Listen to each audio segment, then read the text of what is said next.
우크라이나 항복콜센터에 투항 문의가 빗발치고 있습니다. 현재 우크라이나에 투입된 러시아군 중 4분의 1 이상은 강제로 징집된 동원병들인데요. 사실 러시아군 내에서 이들에 대한 처우는 최악이라는 말로도 부족합니다. 문자 그대로 인간방패, 그 이상도 이하도 아닌 취급을 받고 있는데요. 최근 우크라이나 전쟁을 보도하는 국제 유력 외신들에 따르면 단 한 번이라도 사격 훈련을 받고 전장에 투입된 동원병은 그나마 정예 훈련을 받은 수준이라고 보도했습니다. 심지어는 사격과 이론 훈련을 생략한 채 무차별적으로 전장에 버려지듯 투입되고 있는데요. 즉, 이 동원병들은 푸틴과 러시아 수뇌부에게 그저 정규군과 바그너 그룹이 공세를 정비하는 필요한 시간을 벌 소모품에 불과한 것입니다. 실제로 동원병의 대부분은 채 72시간이 지나기도 전에 전사하거나 포로로 잡히는 경우가 대부분입니다. 상황이 이렇다 보니 전선이 고착화된 사이 러시아군의 탈영률이 급격하게 증가하고 있습니다.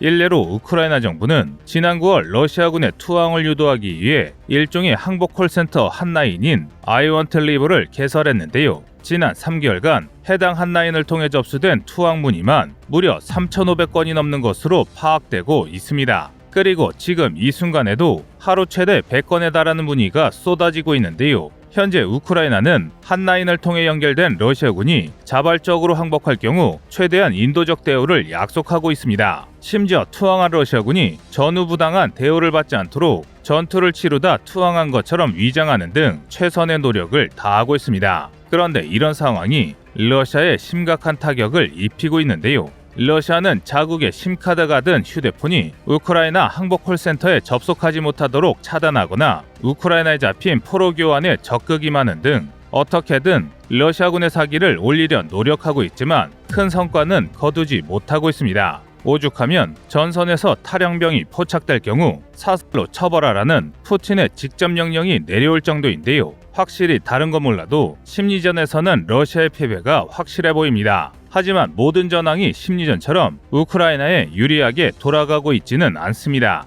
특히 동부전선의 바흐무트에서는 우크라이나군이 고전을 면치 못하고 있는데요. 그래서 준비했습니다. 오늘은 심상치 않은 우크라이나 전쟁 상황에 대해 알려드리겠습니다.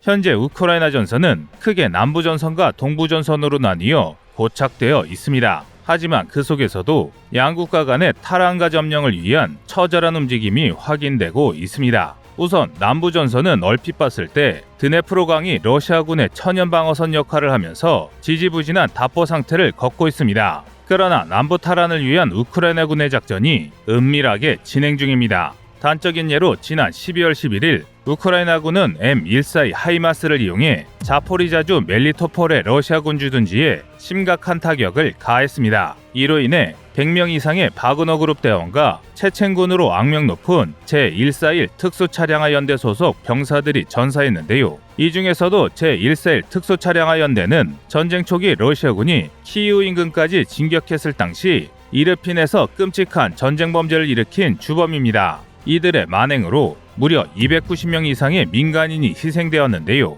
우크라이나군 입장에서는 그야말로 천벌을 내린 셈입니다. 그런데 사실 우크라이나군이 멜리토폴을 타격한 이유는 제141 특수차량화 연대에 복수하기 위해서뿐만이 아닙니다. 우크라이나군은 지난 12일에도 자포리자주 후리아이폴과 폴로이에 포격을 가했습니다. 게다가 후리아이폴 인근에서는 우크라이나군 소속 기계화 부대가 집결하는 모습도 포착되었습니다. 이뿐만이 아닙니다. 다음 날에는 멜리토폴과 베르단스크를 잇는 도로가 사보타주로 파괴되기까지 했습니다. 이 정보들이 의미하는 바는 단 하나입니다. 바로 자포리자 대반격, 일명 자포리자 레프트흑인데요. 우크라이나군은 병력 배치가 얇은 자포리자주를 탈환하고 곧바로 여세를 몰아 우측에서부터 헤르손주 탈환 공세를 시작할 확률이 높습니다. 물론 우크라이나군이 지금 당장 공세를 시작하지는 않을 것입니다. 만약 우크라이나군이 자포리자주에서부터 공세를 몰아 헤르손주를 탈환하려면 무려 320km가 넘는 진격을 성공해야 합니다. 그것도 12개 이상의 러시아 여단과 연대를 상대로 승리를 거둬야 합니다. 이는 절대 쉽지 않은 작전인데요. 하지만 소규모이긴 하지만 우크라이나군 병력이 속속들이 킴부른 반도에서 상륙 거점을 늘리고 있는 만큼 헤르손주 탈환을 위한 협공의 가능성도 보이고 있습니다. 쉽게 말해 우크라이나군은 동서양 쪽에서 헤르손주를 공략하기 위한 준비 태세에 들어간 것입니다. 우크라이나군이 헤르손주와 자포리자주를 완전히 탈환하는 데 성공한다면 이제 곧바로 크림반도를 마주하게 되는 것입니다. 크림반도는 당연히 우크라이나의 적법한 영토이지만 러시아 입장에서는 본토가 공격당하는 것과 마찬가지의 충격입니다. 또 이로 인해 러시아 내부에서도 만만치 않은 사회적 파장이 일 것입니다. 그러나 이에 맞서는 러시아의 움직임도 심상치 않습니다. 안타깝게도 동부전선에서는 우크라이나군이 다소 밀리는 모습을 보이고 있는데요. 러시아는 전쟁이 길어지면서 은근슬쩍 특수군사작전의 목표를 돈바스를 비롯한 우크라이나 동부의 해방으로 수정했습니다. 정신 승리를 위해 그나마 러시아군이 영향력을 행사하고 있는 우크라이나 동부로 전략 목표를 지정한 것입니다. 이 때문에 우크라이나 동부의 러시아군 진격이 매섭게 변했습니다. 특히 고착화된 다른 전선과 달리 바흐무트에서는 여전히 격렬한 시가전이 벌어지고 있는데요. 러시아군은 바그너 그룹을 중심으로 바흐무트 동부 남부에서 동시 진격을 감행했고 느리지만 성과를 보이고 있습니다. 반면 우크라이나군은 바흐무트 중심을 가로지르는 바흐무토프카 강을 끼고 결상전 중입니다. 이로 인해 바흐무트 전투는 인류가 발견한 최악의 전술이라는 참호전의 양상을 띠고 있습니다. 양측 군대가 고작 수십 미터를 전진하고 또 탈환하기 위해 매일 200에서 300명의 사상자를 발생시키고 있습니다. 심지어 러시아군은 우크라이나 측 진지를 향해 다수의 나비지뢰를 살포하기까지 했습니다. 항공기를 통해 무차별적으로 살포되는 나비지뢰는 특유의 모양새 때문에 전후에도 아동 피해가 끊이지 않는 끔찍한 무기입니다. 더군다나 워낙 대량으로 살포되다 보니 이후에 바흐무트로 진격할 수 있는 아군의 피해를 유발할 가능성도 대단히 높습니다. 즉 지금의 러시아는 칼날을 그냥 손으로 잡은 형국인데요. 그럼에도 불구하고 러시아군이 나비지뢰까지 동원했다는 건 무슨 수를 쓰더라도 바흐무트를 점령하겠다는 의미입니다. 그런데 이는 군사학적 관점에서 보면 도저히 이해할 수 없는 행동입니다. 이전에도 여러 번 언급했지만 바흐무트의 전략적 가치는 그리 크지 않습니다. 만약 러시아군이 바흐무트를 점령하면 크라마토르스크, 슬로반스크로 향하는 8번 도로까지 점령하게 되는 건데요. 크라마토르스크, 슬로반스크는 비교적 큰 도시고 지금 당장은 우크라이나군의 동부 거점이긴 하지만 두 도시만 넘으면 이미 우크라이나군의 탈환지가 펼쳐져 있습니다. 즉 이미 방어선을 촘촘히 하고 꼼꼼하게 구성해 놨다는 것입니다. 정리하자면 러시아군이 바흐무트를 점령해봐야 얻을 수 있는 이득은 극히 적습니다. 오히려 바흐무트를 점령해서 군사적 이득을 챙기기 위해서는 리만을 먼저 점령해야 합니다. 리만은 대한민국으로 치면 대전광역시나 천안시 같은 교통의 요지입니다. 철도를 통해 이지움과 연결되어 있는데요. 이지움은 또 우크라이나 제2의 도시인 하르키우와 고속도로로 연결되어 있습니다. 만약 러시아군이 리만을 점령한다면 지난 9월 대반격으로 우크라이나가 탈환에 성공한 하르키우를 다시 노릴 수 있습니다.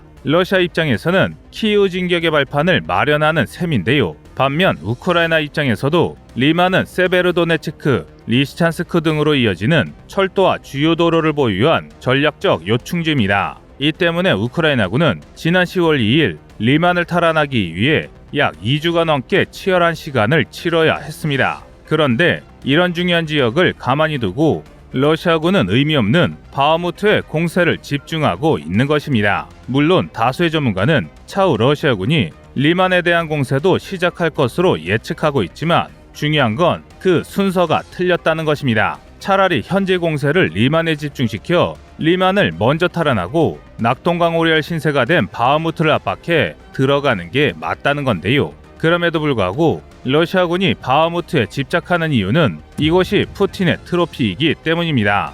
러시아군은 지난 여름부터 바흐무트에 공세를 집중하고 있습니다. 이는 세베르도네츠크와 리시찬스크 함락 이후 별다른 성과를 거두지 못했기 때문입니다. 게다가 여기에 엎친 데 덮친 격으로 우크라이나군의 9월 대공세로 앞서 말한 이지움 리만 전선을 탈환당하면서 그 입지가 더욱 좁아졌는데요. 푸틴이 그나마 정신 승리라도 하기 위해선 돈바스 지역을 점령해야 하는데 이를 위해선 도네츠크주 크라마토르스크와 슬로반스크를 점령해야 합니다. 바흐무트와 8번 도로로 이어진 바로 그 도시들입니다. 이지움 리만 전선을 우크라이나가 탈환하면서 우크라이나 동부의 러시아군이 크라마토르스크 슬로반스크로 진격하기 위해선 그나마 방어선이 약한 바흐무트뿐입니다. 더군다나 바흐무트를 점령하면 연이은 패배를 만회할 더할 나위 없는 상징입니다. 즉 정의의 러시아가 마침내 돈바스를 우크라이나의 마수에부터 구출했다라는 선전을 하기 딱 좋은 위치라는 것이죠.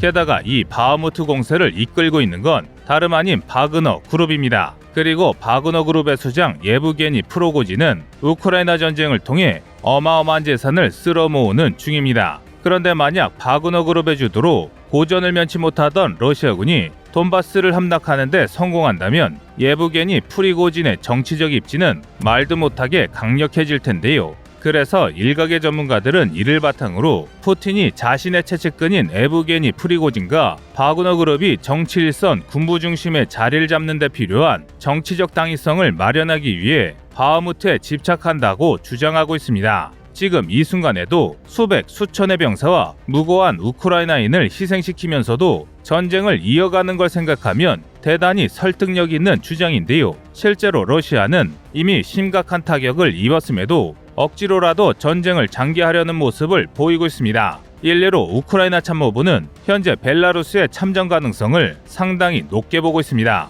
아닌 게 아니라 벨라루스는 방어적 차원이라는 명목으로 전투준비 태세를 강화하고 있는데요. 심지어 빨간색 사격형 마크를 단 벨루스 기계와 장비들이 우크라이나 접경지대로 이동 중인 장면이 포착되었습니다. 이는 러시아 장비마다 부착되어 있는 G마크와 마찬가지로 피하 구별을 위한 벨라루스의 표시인데요. 물론 지금 당장이야 벨라루스는 전투준비 테스트라는 핑계를 대고 있습니다. 하지만 완전한 무장을 갖춘 기계화 부대 피하 식별이 끝난 벨라루스군이 우크라이나군의 국경을 넘으면 곧바로 참전이라는 사실은 부정할 수 없습니다. 우크라이나의 운명이 다시 한번 풍전등화에 놓인 건데요. 고착화된 전선 속에서 우크라이나가 어떤 선택을 내릴지 전선의 상황이 바뀌는 대로 다시 돌아오겠습니다. 이상 꺼리투브였습니다. 안녕하세요, 꺼리투브입니다. 여러분의 가부나 성원에 힘입어 군사무기에 관심 없는 분들도 쉽게 이해하실 수 있는 대한민국의 육해공 군사무기의 숨은 비하 이야기를 책으로 엮었습니다. 하루 종일 검색해도 절대 찾을 수 없었던 비밀스러운 내용을 이제 책으로 만나보세요.